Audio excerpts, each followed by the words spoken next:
Et gars, j'espère que vous allez bien. Donc ici Laura et bienvenue sur cette nouvelle vidéo. Donc aujourd'hui, je vous propose de faire une vidéo make-up. Donc le make-up, j'aime bien parce que c'est une façon de se motiver quand t'as pas le moral, tu vois. Genre moi, le make-up, j'aime trop me maquiller quand je me trouve grave pas à mon aise. Donc cette vidéo, elle est pour les débutantes parce qu'en vérité, c'est quand on débute qu'on sait pas trop quoi mettre, où mettre, comment le mettre pour nous mettre en valeur. Quand on fait un make-up, ce qui est important, c'est d'hydrater sa peau. Donc là, moi, j'ai mis une crème hydratante. C'est la crème hydratante de chez Nia Paris, qui est une marque toute jeune de cosmétiques dédiée aux peaux mat à foncé. Donc cette crème, elle est géniale. Vraiment une crème hyper riche, très hydratante. Surtout pour moi, c'est top parce que là, je suis en traitement qui est vachement asséchant. Si je sortais, j'aurais mis une crème solaire pour pouvoir justement protéger ma peau. C'est très important la crème solaire. La crème solaire, c'est pour tout le monde. Parce que les UV du soleil, ça touche toutes les peaux. Même si toutes les peaux n'ont pas les mêmes dommages, il y a quand même un dommage qui est là. Donc la crème solaire, c'est hyper essentiel. Je vous conseille de vraiment mettre une crème solaire, surtout si vous utilisez des produits comme la vitamine C, comme les AHA, ou tout type de produits un peu décapants, gommants. La crème solaire, quand même, c'est utile. Donc voilà, donc moi j'ai mis ma crème. Là, j'ai pas mis une crème solaire parce que je me suis pas sortie de la journée. Donc là, on va commencer par faire le teint. On va utiliser le fond de teint de Dior Backstage. Ma carnation, donc c'est 5N chez Dior Backstage. Donc j'en ai mis un peu sur ma main et maintenant, voilà ma technique. En fait, il est toujours intéressant avant d'appliquer un fond de teint sur sa peau et de l'appliquer, c'est en fait de le réchauffer. Donc là, je vais réchauffer la matière. Donc là, c'est bon. Là, j'ai pris quand même beaucoup de matière, donc en fait, on va faire quelque chose d'assez couvrant. Parce que j'ai beaucoup de taches. Donc là... Oh, mais j'ai pas de miroir. Merde. Ah si, il y a un miroir là. Vous allez dire, la go, c'est pas ce qu'elle fait. Il y a un miroir là. Voilà, c'est bon. Ok, donc là, on va commencer par mettre ça comme ça. Moi, j'aime bien mettre avec mes doigts pour commencer. Et je vais finir au pinceau. Donc là... Je crois même que je l'ai acheté l'année dernière en fait, ce fond de teint. Je l'ai acheté il y a un petit moment, mais je l'avais acheté plutôt en été. Donc du coup, j'ai l'impression que le fond de teint il est un peu trop foncé pour moi. Donc, petite astuce, c'est bien d'avoir un fond de teint d'été, que vous mettez printemps-été, parce que votre peau elle a tendance à foncer, surtout en été, et d'avoir un pour le reste de l'année. Donc hiver, automne-hiver. La couvrance, c'est à vous de choisir. Si vous avez des taches, ce qui peut être intéressant, c'est de mettre en fait un correcteur en dessous qui vont en fait être pigmentés et selon votre problématique, donc que ce soit les rougeurs ou les taches d'hyperpigmentation, donc les taches brunes, pour pouvoir être vraiment caché. Après ça, normalement, vous devrez appliquer une poudre. Sauf que ma poudre, là, je sais pas. Après cette étape, en gros, vous avez plusieurs possibilités. Si vous avez envie de faire un contouring, c'est là que vous allez commencer à établir en fait la structure en fait de votre visage avec quelque chose comme ça. Vous voyez, un pinceau, enfin un stick. Alors, ça c'est par exemple c'est de Juvia's Place. Ça peut être aussi celui de Fenty. Ça peut être de la terracotta que vous allez mettre peut-être à un autre moment de votre maquillage. Mais en gros, si vous voulez faire un maquillage voum, dans le maquillage à la Kim Kardashian, vous allez avoir intérêt là à commencer à mettre PM, voilà. Mais on va pas faire ça aujourd'hui. Aujourd'hui, on est dans la simplicité. Et surtout, j'ai pas tout le matos pour le faire. Donc, on va faire nos sourcils. Donc là, mes sourcils, comme vous pouvez le voir, c'est un peu la hesse. En mode, comment vous dire ? Moi, j'ai pas été voir l'indienne qui me fait mes sourcils habituellement au fil. Et en plus, j'en ai pas beaucoup qui se battent en duel. C'est très très compliqué. Donc...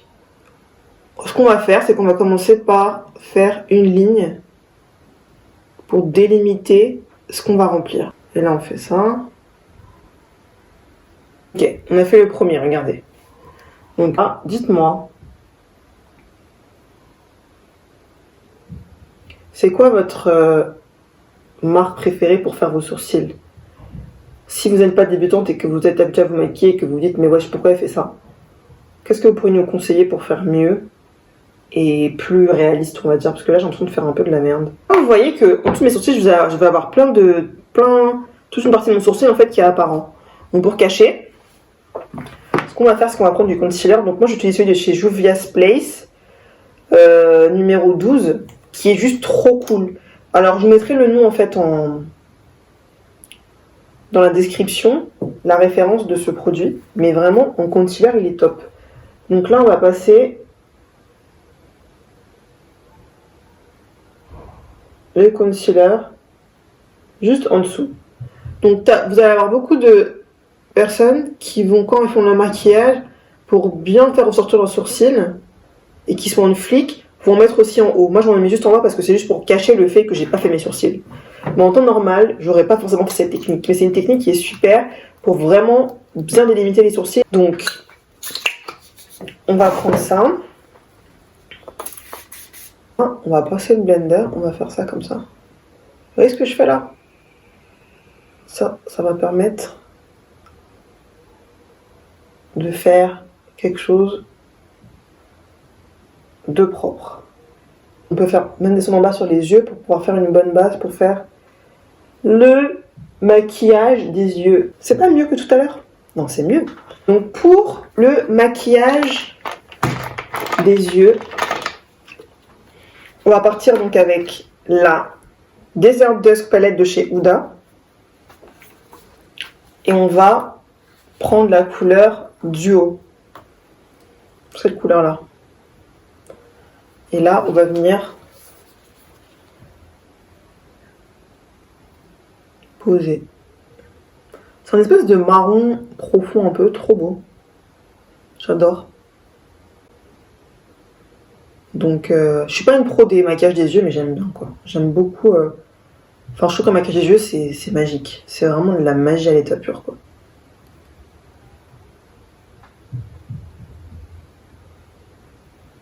Bim. Et ensuite, on va mettre donc le Blood Moon, cette couleur que j'ai déjà bien défoncée, que j'adore, par-dessus. Mais pas partout, juste au centre.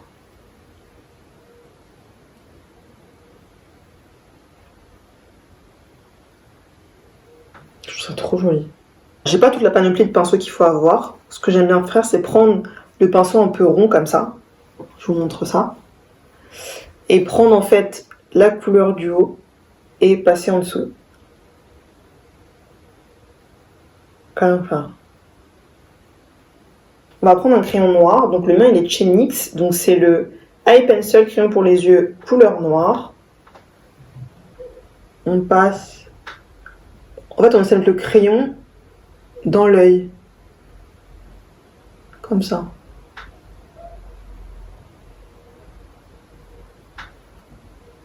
Ça, j'ai trouvé ça en fait sur le profil de Hong Van Go, qui est un maquilleur qui officie outre-Atlantique, donc aux États-Unis. Un maquilleur de célébrité qui maquille les yeux comme personne. Franchement, lui là, il a l'air une chaîne YouTube. Je vous mettrai le lien à sa chaîne YouTube, ça vous verrez. Donc après ça, on va utiliser un mascara. Donc moi le mien est chez Kiko, c'est le Unmeasurable Length, un mascara qui est waterproof. Prenez celui qui vous va. Je sais qu'il y a la marque Benefit qui propose de très belles propositions en termes de très belles options, pardon, en termes de mascara. Alors pour appliquer le mascara, il y a plein de techniques. Soit vous, en fait, ce qu'il faut faire, c'est rouler comme si vous rouliez en fait la brosse sur vos cils. Voilà, donc là vous faites ça. Et vous faites le deuxième. Donc là on essaie de prendre tous les cils, comme on peut. Là aussi. Ok. Et vous pouvez repasser une deuxième fois, pour que ça soit bien intense. Ensuite, on va passer au concealer. Donc le concealer, on a déjà mis en dessous des sourcils. Là, on va mettre en dessous des yeux.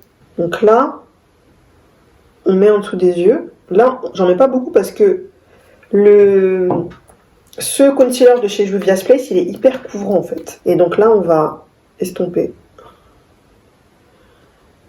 En fait, je fais le concealer après le maquillage des yeux pour justement couvrir tous les dépôts, d'accord, de make-up qu'il y a sous les yeux, qui se déposent parce que le maquillage c'est volatile quoi. Donc une fois qu'on a fait ça, on reprend juste son pinceau rond et on retire comme ça fasse naturel parce que sinon ça fait vraiment une démarcation et c'est moche. Voilà. Les yeux c'est fait. Il est temps de passer au blush. Donc moi j'utilise un blush chez MAC, donc il est tellement vieux que je vois pas le numéro, mais c'est Ambring Rose Sheer Tone Shimmer Blush. On va prendre un pinceau de biseauté, comme ça. On va prendre un peu de blush, tapoter sur la main pour que ça soit subtil. On va passer tout simplement. Voilà. Donc moi je veux quelque chose qui soit un peu frais, des yeux bien travaillés parce que c'est ce que j'aime dans le maquillage, c'est vraiment maquiller les yeux, j'adore. Et j'aime bien avoir un petit, un teint un peu, voilà, un bon blush rosé pour avoir quelque chose de frais quoi, et de juvénile. Alors, en temps normal, je pourrais mettre aussi ce qu'on appelle un highlighter. Moi, j'en ai un pro, qui est une poudre. Mais là, bon, je vais en mettre un petit peu, juste pour vous montrer. Mais sinon, j'en mets pas habituellement dans mon maquillage de tous les jours. Donc, en général, je mets dans le creux de ma main. Je prends la partie biseautée. Et je vais faire un truc comme ça. Vous voyez, un petit geste comme ça. Vous voyez, les maquillages, les gestes, ils doivent être légers. C'est pas genre... Vous pouvez aller légèrement parce que déjà votre peau c'est quelque chose de fragile, il faut faire attention. Mais en plus, vous voyez, faut y aller doucement. Vraiment, allez-y doucement. Bon, là j'ai l'impression qu'il n'y a rien, donc j'en ai encore un petit peu. Voilà, et on y va doucement. Quand vous faites du contouring, c'est le highlighter, donc l'illuminateur c'est la base, il faut, parce qu'il faut mettre les points. En fait, il faut mettre en lumière les points saillants. Donc vous savez, toute la partie, je perds mes mots, toute cette partie-là, la joue, the cheekbone, qu'on appelle en anglais, mais je ne sais plus comment on dit en français, l'arrêt du nez, là, enfin voilà. Il y a toutes les parties en fait à illuminer. Ça sera une vidéo pour un autre jour, je m'engage. Donc, ce qu'on va mettre sur nos lèvres. Donc, on va commencer par un rouge à lèvres quand même. Donc on va commencer par le Soul Trace Sienna de chez CoverGirl, le numéro 250, qui est un espèce de beige marron. Et qu'on va prendre, je vais avec nos doigts, et on va faire, et on va tapoter dessus. Si vous n'avez pas forcément les lèvres très démarquées, et que vous n'avez pas la forme de vos lèvres, ou que juste vous voulez faire tenir le rouge à lèvres plus longtemps, c'est de passer d'abord un crayon. Moi, je n'utilise pas de crayon pour les lèvres parce que j'ai des lèvres déjà très démarquées. Mais pour celles qui n'ont pas les lèvres charnues ou qui ont les lèvres où la délimitation elle n'est pas claire, n'hésitez pas à passer un crayon avant et de passer votre crayon aussi et de l'estomper pour justement que votre rouge à lèvres approche encore mieux. Par-dessus mon rouge à lèvres, donc, je vais mettre un gloss de chez Fenty, donc le Gloss Bomb en Hot Chocolate. J'ai passer sa meilleure. Et là, la dernière touche, c'est si vous avez un fixateur, mettez-le. Sinon, un brumisateur fait l'affaire pour fixer. Et puis, voilà, un maquillage de tous les jours, facilement à faire. Il n'y a pas toutes les étapes, il y a les étapes principales qui sont le teint, les sourcils, les yeux, les lèvres et toute la partie des joues. Mais pour un maquillage de tous les jours, voilà mes beautés, j'espère que cette vidéo vous plaira. Si elle vous a plu, n'hésitez pas à vous abonner. Je vous souhaite une très bonne fin de journée. Ciao guys!